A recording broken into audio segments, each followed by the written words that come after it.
Proper brake pad service is essential to maintaining safe and consistent braking performance.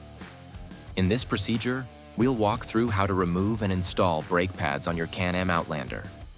Begin by parking the vehicle on a level surface. Engage the parking brake, turn the ignition off, and remove the key. This procedure requires standard hand tools, lifting equipment, brake cleaner, and a C-clamp.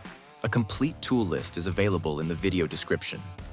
Loosen the lug nuts while the vehicle is still on the ground. Lift the unit using a motorcycle scissor lift and securely position jack stands at the recommended lift points. Finish removing the lug nuts and remove the wheel. Remove the brake caliper from the mounting bracket. Using a bungee cord, securely hang the caliper from the suspension. Never allow it to hang by the brake hose, as this may cause internal hose damage and potential brake failure. Remove the pin retainer securing the brake pad pin. Remove the brake pad pin. Then carefully remove the brake pads. Clean the piston ends and caliper interior using brake cleaner to remove dust and residue. Slowly compress the caliper pistons to create clearance for the new pads.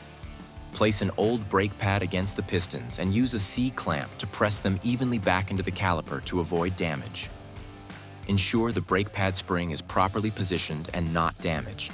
Confirm the pad stopper is aligned with the caliper support protrusion. Clean the brake pad pin and reinstall it with the new brake pads in place. Secure the pin retainer with a hammer and punch. Install the pin retainer to secure it. Inspect both sides of the brake disc for scratches or grooves. Measure disc thickness and check for warpage, ensuring all values meet the specifications outlined in your operator's guide. Clean the brake disc using brake cleaner or acetone. Slide the caliper support fully into the caliper assembly and reinstall the caliper using new retaining screws.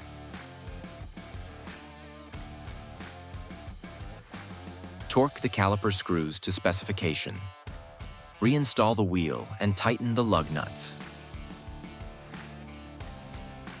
Lower the unit, torque them to specification in a crisscross sequence while engaging the brakes to prevent rotation.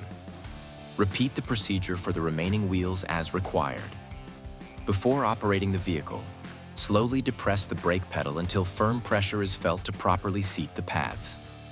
Perform a cautious low-speed test ride to verify proper brake operation. With brake service complete, your Outlander is prepared for controlled, consistent stopping performance. Always follow recommended inspection intervals and specifications outlined in your operator's guide.